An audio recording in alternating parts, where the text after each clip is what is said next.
Welcome to the show. This is Future Shock, Edward St. Pé, your host, and we're happy to be with you, and we're happy to see you if you're watching on one of the streaming elements out there. Welcome, and also over the air on Ocean 7 television across the Gulf Coast. Welcome to the program. This show basically is going to attempt to bring you up to speed with some of the things that are going on in the world of AI. Maybe you're already up on everything, or maybe you're trying to stay up like I am on it, because everything's changing so quick.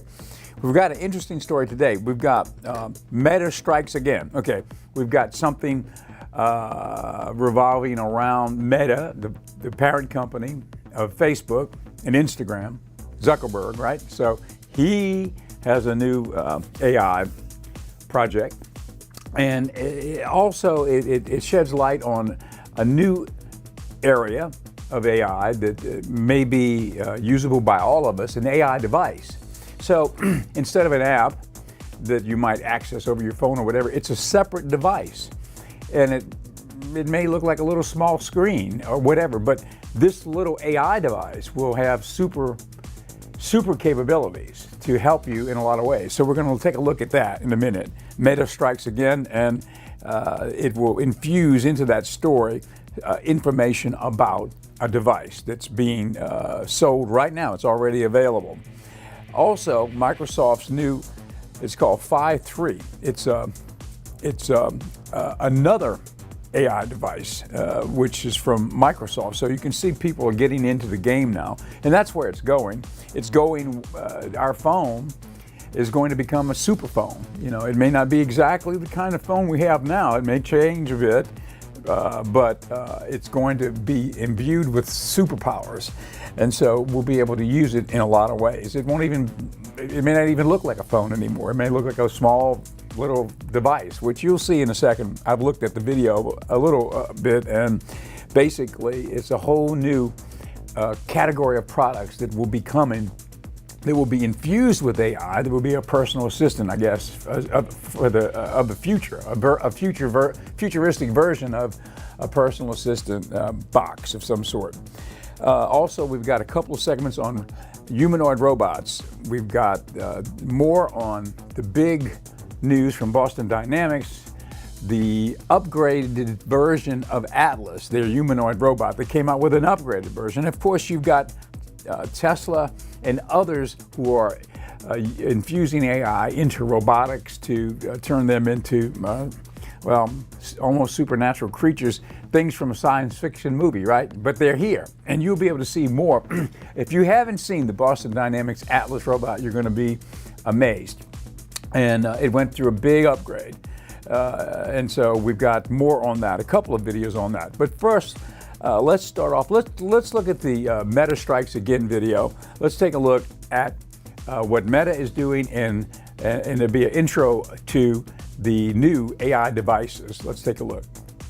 So Meta's smart glasses, the Ray-Bans, actually now have AI in them. If you aren't familiar with what these glasses are, they're basically like what the Google Lens was supposed to be. And if you don't know what that is, it's basically glasses that have a camera embedded in them that can take high quality pictures, and you can do a whole load of cool stuff with it. Now, I think this was a very obvious step for Meta, considering the fact that they just released their new AI tool, and I'm truly excited for this update because I think this actually goes to show what is going to be coming in the future with AI devices. Now, I know a lot of people have been skeptical to try out these glasses, and I've actually tried them out myself, and I have to say, they don't disappoint. I mean, when we look at generative AI and just a personal assistant, we actually wonder what the form factor is going to be. And one of the key things I've noticed with the Meta glasses is that they aren't actually weird. They aren't actually awkward. They fit pretty well. And as someone who's seen them on other people as well, they don't look like something that's out of place. And the best thing about them is that you don't actually have to get used to wearing a new and different product. This is something that people already use. Of course, some people do use sunglasses more in hot countries, but you can actually get prescription lenses fitted, so these can be your everyday glasses. Now, they didn't have the AI update before today, so if you do have a pair, you can actually access this update. But it is important to note that currently this is only in early preview. So if you're like me and you do have the glasses and you're in a country like the UK, they haven't actually rolled it out worldwide yet. But I'm guessing that when it is rolled out completely, this is going to truly change the game. Because like I said before, the glasses were already pretty decent. But this is arguably going to be one of the easiest devices for the average person to use in terms of actually getting to grips with an AI system that's non-invasive. And all that means is that this is just naturally going to be there. So you'll basically just have glasses that potentially in the future will always have an AI in them, and maybe a camera is just going to be that something that people get so used to that it's something that's now expected. Now, I think this will really take off in the next 2 to 3 years when we do get AI systems that have much lower latency and the quality completely increases. For example, when maybe some influencers start to take video calls or they start to record certain pieces of content, I think that is when the spiral up is going to truly be there because, as you know, social media, virality, trends, all it takes is one big trend, and then we have thousands and thousands of people and even millions and millions of people getting in on this new AI trend. And I think the only thing that's currently stopping widespread adoption of this is, of course, the latency between talking to an AI system and actually getting that response. And I do think, like I said before, within the next 3 years, that's not going to be a problem at all. And once that isn't a problem, I'm pretty sure a lot of people are going to be utilizing this. And it does show an interesting trend because maybe this could be the future of AI form factor, and other companies like OpenAI and Humane might actually switch their form factor to compete with what's Meta doing. And I definitely do have to say that putting glasses with a camera and all sorts of technology that they do have inside is definitely a pretty hard thing to do. Now, when actually talking about AI devices, something that you should all know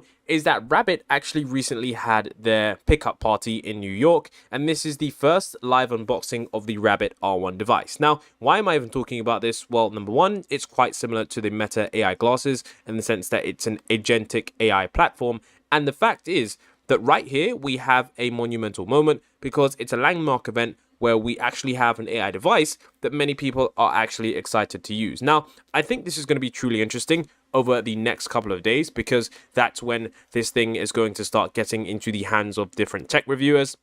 And I think that's when we can start to see the wider reviews of this, especially compared to Humane's recent AI pin, which was honestly just a blunder in the tech industry because I don't think they listened to initial reviews of what people were stating about the device. And then, of course, it led up to other larger creators stating that they just think that this device has a lot of potential, but at the current price point, it just simply isn't worth it. Now, the reason I'm actually talking about this device again is because the live demo actually showcases what this can really do. And because it's live, you can't really fake it, and you can see all the flaws of this software. Now, I'm going to play a couple of minutes of this because honestly, like genuinely, I was actually surprised at what this device could do because we all know that when there's a product demo from even an AI system to a simple AI pin or device or whatever it may be, we're always usually skeptical because we think that they just want to sell us their products, and then by the time we order it, it's not going to live up to the hype. But honestly, a live demo where he's showcasing all of the abilities of this system do honestly surprise me in the fact that it does live up to the hype in terms of what it's acclaimed to be. Check this out. Check this out. So now the vision camera or the camera works with analog scroll wheels too. So I can just literally do that. It flips. Back and forth. Try one more time. It flips. Okay. So let's just do that. What's in front of you? Let me see. One. Crowd of people. I'm counting. The image shows a large people. That's sub gathered 2 seconds appears after to be let me some see. kind of event or concert. Bright lights illuminating. Okay. That's pretty fast. Or should I say this is the fastest all there, guys? Yeah. All right. So I post all my demos on Discord all the time. You guys know that, right? And thank you. It's been like I think over 100 demos I posted during the last 104 days. But I saved one for you guys for today. Okay, just for today. This is a simple spreadsheet that my colleagues hand-drawn, and I can do better than that. You guys know that, right? Again, I want to show you something much more interesting, okay? So let's just point right into this. So let's do something like, for this spreadsheet, transcribe it and swap the color and number column. Taking a look now. You don't need to point it, by the way, okay? Please check your email for the attachment. Wait, what? There's an email.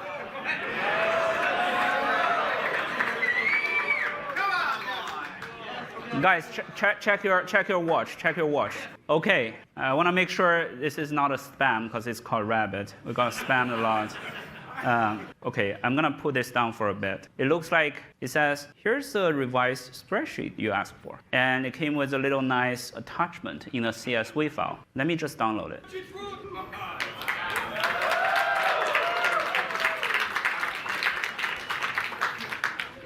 Guys, R1 is real. So, I mean, this isn't a paid promotion or anything. I think that this actually goes ahead and shows us where we're headed in terms of agentic AI. And this is just an on-device AI that is simply just taking the inputs of what you're looking at and then it's doing something really quickly. And honestly, doing... So there's an example of a real-world application where this device can be helpful in a lot of ways. So it's an AI device, along with the sunglasses. I mean, that was a great video. I mean, everybody's wearing glasses, and these AI-infused glasses will be able to do a lot of things that we've never even imagined, right? So there are two examples of devices, the sunglasses and that little box from Rabbit. So you can Google Rabbit, find out more about them, and it's an oncoming project. Okay, so there is a lot of activity with the robotics out there right now, and we've got a video on, we've got a couple of videos on the latest from Atlas, which is the Boston Dynamics video. Here's a clip. This is Elon Musk. This is from Tesla. This is a Tesla clip. Now, you know, Tesla is also involved in the humanoid robotics build out right now. They are big in it, along with Boston Dynamics, who is doing the Atlas robot. So let's take a look at this video, and it sort of plays up the competition between some of the humanoid robotics firms out there and what they're getting ready to bring to the market. Let's take a look. Boston Dynamics officially unveiled Atlas Gen 2 immediately after discontinuing Gen 1. With no more hydraulic drive system, this new humanoid robot will overhaul both its design and operation to directly compete with Optimus Tesla. Following the failure of Gen 1, Atlas Gen 2 may be commercially at a shocking price. The race for humanoid robots intensifies with both Gen 2 contenders. So, who's going to change the robotic game? As predicted by many, Boston Dynamics' decision to cancel the Atlas robot likely meant that they were preparing to release a superior replacement. And just one day after announcing the cessation of Atlas robot development, Boston Dynamics immediately declared that they were about to unveil a completely different generation of humanoid robots, still under the old name Atlas. How is the design of Atlas Gen 2 keeping up with Optimus? If the Tesla Bot Gen 2 undergoes significant improvements in appearance and materials, enhancing its refinement compared to the previous generation, then Atlas has completely ditched its old design to debut the form of a more refined humanoid robot. The new version of the robot's almost unrecognizable, as it didn't inherit any features of the old one. Gen 2 shed its bulky body, curved legs, and armored shell. There's no exposed cables anywhere on the new, sleek mechanical frame. Similar to bipedal robots like Tesla's Optimus, the new Atlas now features longer limbs, a straighter back, and a separate head that can rotate when needed.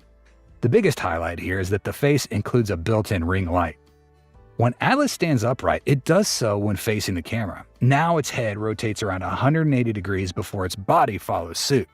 It stands still for a moment, giving the camera a clear first look at its head, a ring light forming the circumference of a perfect circle. The head of Atlas Gen 2 is one of the design elements that Boston Dynamics shared that they were quite concerned about. While every other robot's got a human-like head shape, the robot's head resembles a makeup mirror. Indeed, Boston Dynamics wanted it to stand out to create a friendly and approachable feel for anyone seeing it. This unique head provides a palette for the screen. Of course, there are sensors embedded within it, but the shape also serves to signify friendliness. This will be crucial for interacting with these in the future, and that's exactly what the CEO of the company shared. Compared to the previous generation, Atlas Gen 2 looks extremely modern this time. Boston Dynamics has taken a futuristic direction with this new design, learning from Tesla.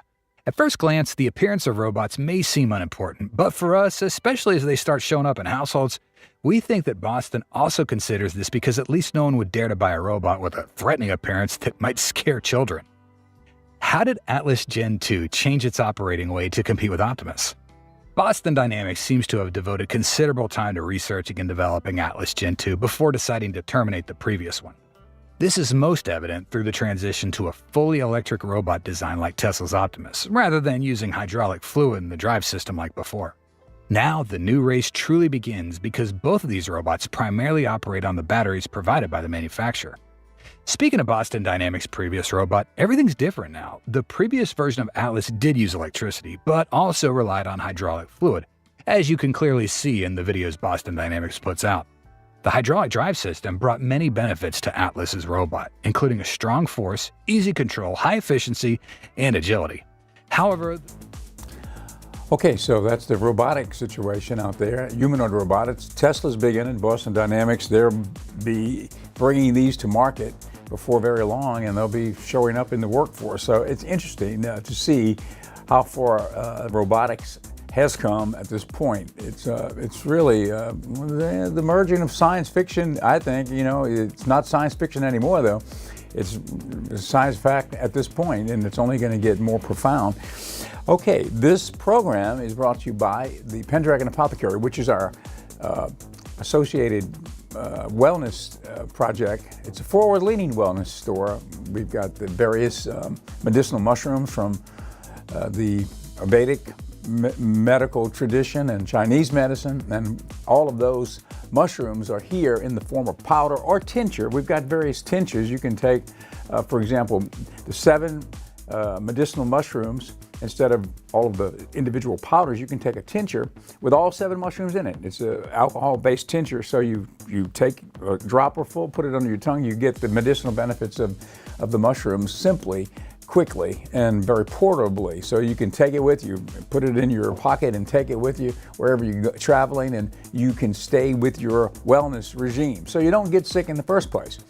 Somebody said to me the other day, they said, "Your skin looks great. What are you doing?" I said, "Well, I don't know really. I'm not doing anything very much except that I have become a biohack guinea pig, if that matters. I mean, I get under the red light in the morning at 4:50 a.m. I get up and I get under the red light therapy. Google it, red light therapy. It's good for you. And get on a vibration board and do it. So I'm biohacking. I'm hacking into it from the standpoint I'm doing 2 things at once: red lights, and I'm doing I'm activating my lymphatic system on the vibration board, shaking up your organs, kind of getting them going for the morning. And then I do a back stretching thing on a back ab stretch machine with red lights on me on that. So that's a 30-minute thing. Then I get up and go. So yeah, that's how I start the day. And I'm doing other things, anything I can do. I mean, if I learn about it, okay, here's another one. Let me give you another biohack. Grounding, so simple. Stand on the earth. Get the rubber soles out between you and the ground. Touch the ground. It's like a discharge. Think about how often do we do it? You know, in the modern world, you know, you're working, you're wearing shoes every day. I mean, when do you get on the ground? Now, there's a biohack for that. It's called grounding sheets, or you can get grounding pads, which they literally plug in, not to the electrical socket, but you know, the grounding socket, the 3rd plug on the bottom of the plug-in, that's the grounding socket. So you have one little single plug. Let's say you've got sheets that are grounding sheets. They're infused with little threads, silver threads throughout the inside of the sheet, which plug into, at the end there's a plug. You plug your wire in, and it plugs into the grounding element on the in the electrical socket. So it's grounded. They have the pillowcases, they have the sheets, and they have got mats to put your feet on while you're working at the computer all day. It's a way to naturally ground yourself, but without having to go outside and take your shoes off and walk around the ground for 15 minutes. So anyway, there are ways to do it. That's another way to biohack yourself into better health. There's lots of things. Anyway, that's the kind of store we are here at the Pendragon Apothecary. We've got the wellness products, but also I think it's merging into more of a biohacking type of a situation. Anything that I learn, I want to share with you. I'll give you another one real quick, is intermittent fasting. Very simple. You just don't eat from 8 p.m. until noon the next day. The longer the better, but let's say even if it's at noon.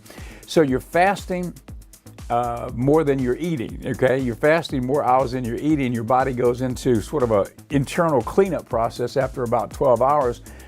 It's called autophagy, and you kind of clean up the free radicals in your system naturally, you know? So you get a clean out every day. You take the garbage out. Just think if you didn't take the garbage out for a week in the house, what would happen? Same thing with your body. If you got to get the free radicals out of your system, and that's what does it, by fasting. And doing it simply like that, you get into the routine. And also, I think it clears up your focus. A lot of things improve when you don't eat as much. You give your body a chance to kind of stop, recalibrate for a second without working 24/7, right? And so, anyway, it helped me. I lost 20 pounds, and I'm not gaining the weight back. And I am eating anything I want to eat. I'm just not eating between 8 p.m. and noon the next day. And if I can, manage it, maybe even go a little longer. Many days I do. I go 1 or 2 o'clock, and you just get used to it, and it's a good thing for your body. Okay, that's from Pendragon Apothecary, and let me just show you this. This is something I was going to do a little quick demo. This is something called Peak Rescue Rub CBD. It does not have THC. It's only CBD, right? But it is a cream made for muscle aches and such as that. So you immediately get an infusion of the CBD right into the muscle topically, and it helps reduce pain. So it's a product that we've got here, and it's on our website, which is pendragonapothecary.com. Finally, we have that working. It took a little while, but we are on Shopify, and so take a look there. Many different products. Hopefully you like the site. We're still working on it too. Okay, back to our program. Okay, Microsoft's new Phi 3, PHI-3, Phi 3 AI mini device. Another device. Okay, if it's coming from Microsoft, you know it's got to be serious. Microsoft, to me, now I've always been an Apple person my whole adult life. I have always sort of just defaulted to Apple. I'm a Steve Jobs fan, and I agree with them. And I think that, let's not go into it, but Microsoft is so right on target with everything they're doing. Think about it. They are the major funding source behind OpenAI, which is ChatGPT 4. And so if their vision when it comes to AI is really pretty incredible. And so I think that it's a whole new day for Microsoft, and they're doing great stuff out there. So here is their new project, Microsoft's new Phi 3 mini device. Let's take a look.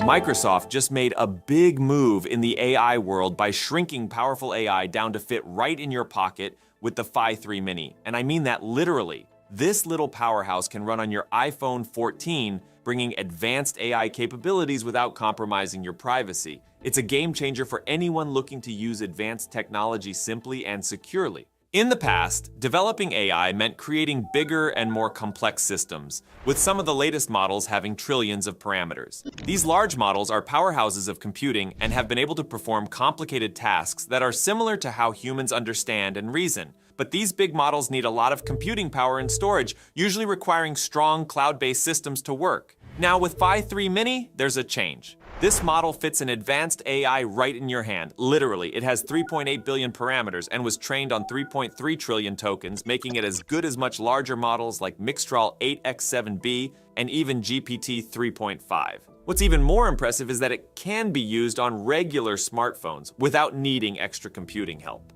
One of the major breakthroughs with this model is how carefully its training data has been upgraded. Instead of just making the model bigger, Microsoft put a lot of effort into improving the quality and usefulness of the data it learns from during the training. They understood that having better data, not just more of it, is key to making the model work better, especially when they have to use smaller computer systems. Phi 3 mini came about by making the data set it learns from bigger and better than the one its older version, Phi 2, used. This new data set includes carefully chosen web data and synthetic data created by other language models. This doesn't just ensure the data is top-notch, but it also greatly improves the model's ability to understand and create text that sounds like it was written by a human. Now, the Phi 3 Mini model is built using a transformer decoder, which is a key part of many modern language models, and it has a default context length of 4K. This means that even though it's a smaller model, it is still able to handle a wide and deep range of information during discussions or when analyzing data. Additionally, the model is designed. Okay, that's Microsoft's new Phi 3 AI Mini device. So you can Google it, check it out. It's here, and so another device. Okay, well, that's about it for today. Let me remind you that if you're watching via on air across the coast on channel 7.1, or if you're watching via streaming, but whether it be Facebook or X or wherever it might be, you can see our movie channel because we're streaming on Roku and soon to be Amazon Fire, but it's on Roku. It's called the Magic Hour channel. We're streaming the old classics from the golden age of Hollywood 24/7 on Roku, and no charge. You can see the movies, and it's fun. If you like the old movies, if you like old classic Hollywood, then there it is, the Magic Hour channel. And that's not Marilyn Monroe. That's supposed to be a starlet. That was given to me by Alfred, our ChatGPT-4 droid, and he promises me it's not a real likeness of Marilyn Monroe. It's a starlet. It's a prototypical starlet from Hollywood, from the golden age of Hollywood. Okay, that's it for today. Thank you for being with us, and we'll see you tomorrow.